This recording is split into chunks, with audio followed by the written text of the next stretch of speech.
Assalamualaikum warahmatullahi wabarakatuh. Kami dari Abimata Galaxy Konsultan akan memaparkan hasil pekerjaan kami mengenai pengukuran titik GCP dan ICP, pembuatan peta dasar di Kota Solo, Jawa Tengah. Yang pertama, latar belakang akan dipaparkan oleh rekan saya.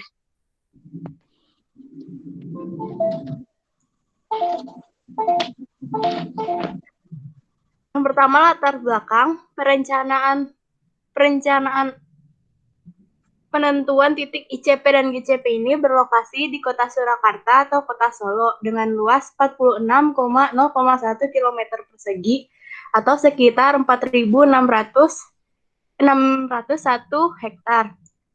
Perencanaan awal pekerjaan ini dilakukan dengan menentukan titik ICP dan GCP di wilayah administrasi Kota Solo yang disajikan melalui peta dasar. Perencanaan kerja ini akan melakukan survei pendahuluan ke lokasi kajian, pengukuran titik GCP dan ICP dengan acuan menggunakan titik course Kota Solo yang sudah memiliki koordinat, kemudian melakukan pemasangan titik tersebut. Yang kedua ada tujuan.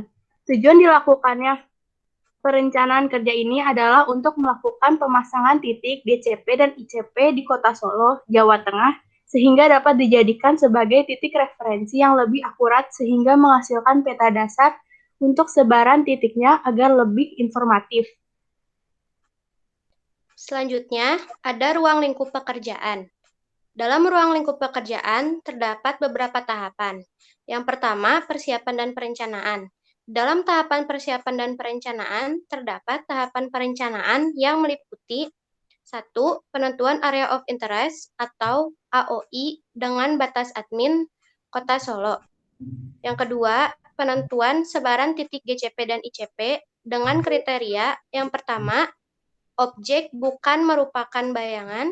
Yang kedua, bentuk objek harus jelas dan tegas. Yang ketiga, warna objek harus kontras dengan warna di sekitarnya. Yang keempat, terdapat akses menuju lokasi titik kontrol.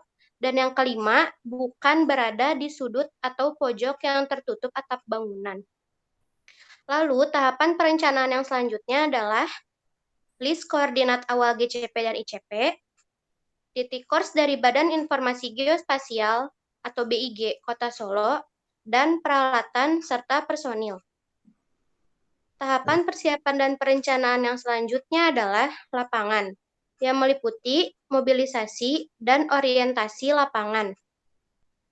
Ruang lingkup pekerjaan yang kedua adalah pelaksanaan, yaitu pemasangan titik GCP dan ICP di lapangan, dan ruang lingkup pekerjaan yang terakhir adalah pengolahan, meliputi yang pertama, melakukan pencatatan koordinat titik awal GCP dan ICP.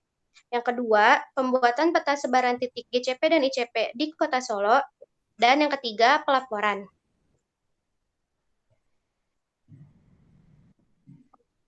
Kemudian yang selanjutnya yaitu struktur organisasi. Dalam struktur organisasi ini dibentuk tujuannya untuk mengatur dan menata pola kerja secara efektif dan efisien. Sebelum tim pelaksana lapangan mulai bekerja, pekerjaan dan jenis kegiatan yang akan dilaksanakan sudah diperhitungkan atau diperkirakan. Dengan demikian, struktur organisasi proyek yang efektif, efisien telah dideskripsikan secara jelas, tugas dan tanggung jawab masing-masing. Ada beberapa tim pelaksana yang terlibat dalam struktur organisasi. Yang pertama, tenaga ahli geodesi. Tenaga ahli geodesi ini sekaligus menjadi tim leader, yaitu penanggung jawab pekerjaan, mulai dari perencanaan, pelaksanaan, sampai dengan pembuatan laporan akhir. Yang kedua, yaitu surveyor atau asisten geodetik. Merupakan tenaga pelaksana lapangan dan mengawasi pekerjaan secara struktural, di bawah pengawasan atau koordinasi tim leader, tetapi tidak membawahi tenaga yang terlibat pengolahan data. Yang ketiga yaitu asisten surveyor, merupakan tenaga pelaksana lapangan dan mengawasi tenaga pekerja lokal. Dan yang terakhir yaitu data processing. Data processing diwajibkan mampu menganalisis kesalahan yang disebabkan dalam pekerjaan. dan juga untuk proses editing, pembuatan peta dasar, dan pelaporan yang bentuknya itu hard copy.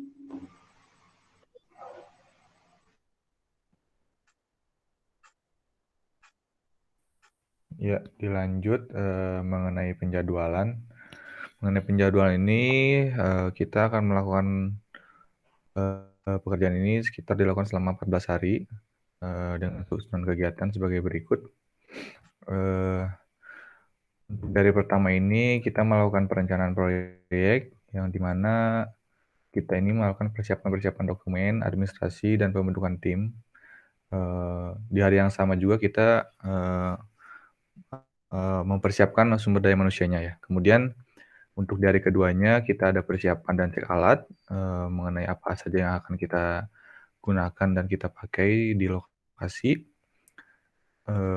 Berikut juga dengan kalibrasi alat dan memastikan alat sudah siap digunakan. Dan untuk hari ketiga sendiri kita langsung melakukan pemberangkatan menuju lokasi survei dan memeriksa base camp tempat kita nanti akan stay untuk beberapa hari ke depan. Transportasi kita gunakan untuk meminimalisir biaya dan juga waktu, kita menggunakan kereta api.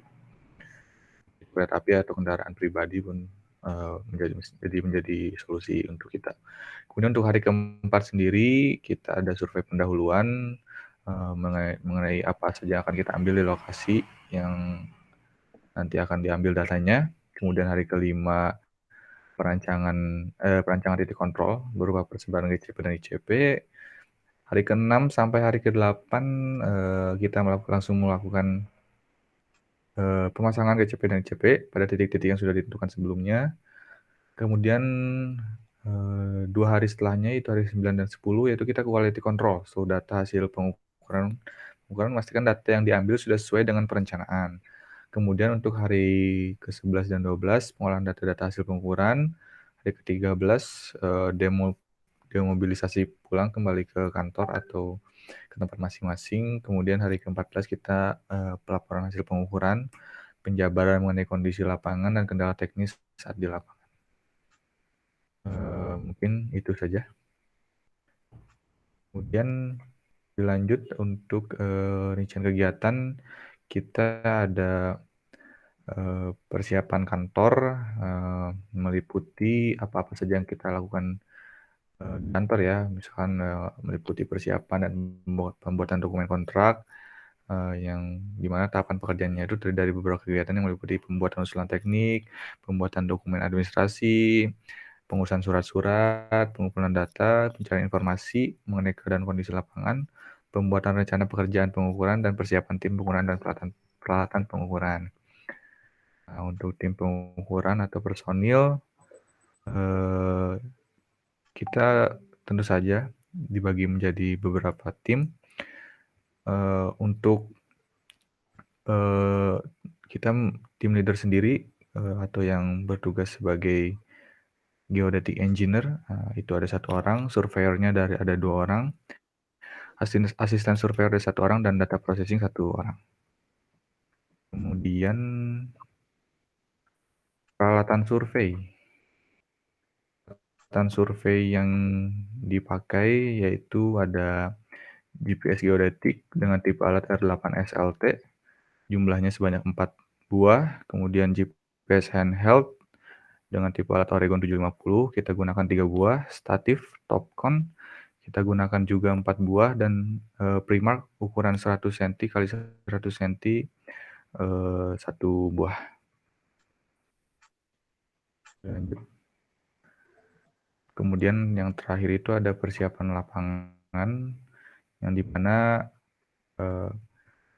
dan berkaitan dengan persiapan lapangan terdiri dari beberapa kegiatan, yaitu seperti mobilisasi tim pengukuran, kemudian persiapan base camp, persiapan tenaga pembantu, persiapan material yang dibutuhkan, koordinasi dengan instansi terkait, pengenalan medan secara umum, bagaimana medan yang akan kita jajali atau kita lakukan pengukuran, kemudian meneliti titik kontrol pemetaan yang dapat digunakan sebagai referensi menggunakan titik course Kota Solo. Yang terakhir yaitu melakukan pemasangan titik GCP dan ICP sesuai perencanaan. saya.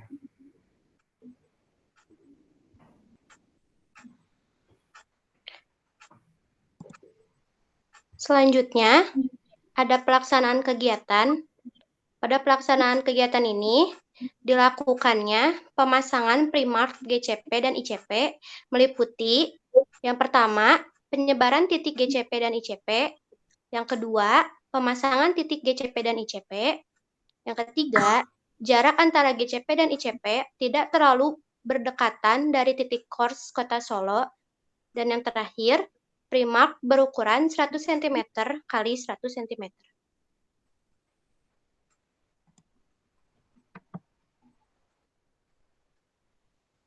Oke, selanjutnya ada hasil dari course. Nah, ini kita dapatkan dari web Inakurs BIG. Dalam informasinya ini, ya, Badan Geospasial ini kita dikasih Kors Solo. Nah, dalam Kors Solo ini ada beberapa informasi penting seperti uraian lokasi, ada koordinat, dan perangkat. Jadi course ini digunakan sebagai base yang akan menyala setiap waktunya untuk penentuan GCP dan ICP. Next. Selanjutnya adalah tabel dari masing-masing GCP dan ICP. Di sini ada informasi longitude, latitude, dan base-nya itu kita pakai CSO Solo yang tadi Kors Solo. Kemudian ada jarak dari base ke GCP dan ICP, waktu pengamatan. Nah, waktu pengamatan ini kita gunakan dari yang paling pendek dengan jaraknya dengan GCP ini, kita melakukan pengamatannya lebih sebentar gitu dibandingkan dengan jarak yang lebih jauh dari course-nya. Kemudian ada keterangan seperti simpang jalan. Nah, keterangan ini adalah di mana letak GCP itu ditempatkan. Di sini ada 32 GCP dan ada 12 ICP. Kenapa 12? Karena ICP itu seperempat dari GCP tersebut. GCP pun ditaruh tidak semuanya dalam area of interest Kota Solo, tetapi ada yang di luar Kota Solo juga sebagai titik ikat. Next. Nah, dapat dilihat dari sini, ini adalah peta sebaran GCP dan ICP Kota Solo yang kita layout di aplikasi ArcGIS. Dapat dilihat juga yang berwarna segitiga hijau itu adalah Kors Solonya yang kita dapatkan dari Badan Informasi Geospasial. Kemudian ada sebaran titik GCP.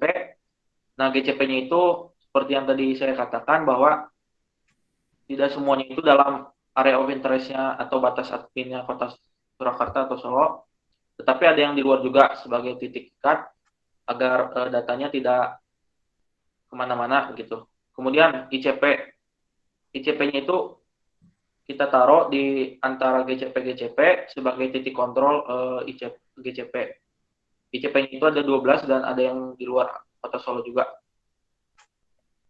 Mungkin segitu aja untuk hasil. Selanjutnya.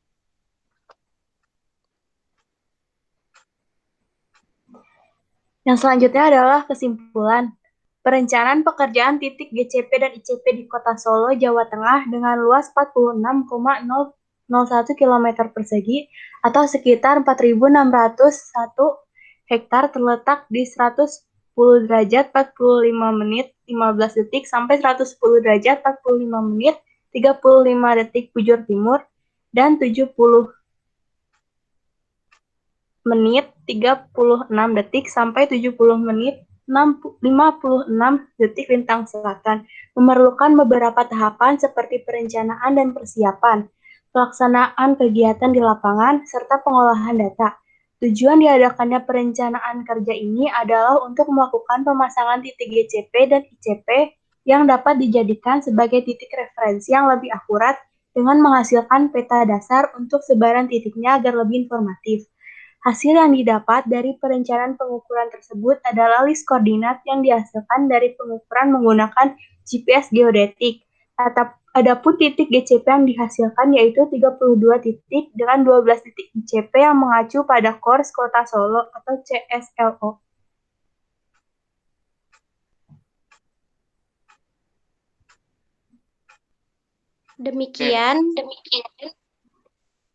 Demikian penjelasan dan presentasi dari Abimata Galaxy Konsultan. Mohon maaf bila ada ketidakjelasan dalam penyampaian atau ada kata-kata yang kurang berkenan. Kita ucapkan Assalamualaikum warahmatullahi wabarakatuh.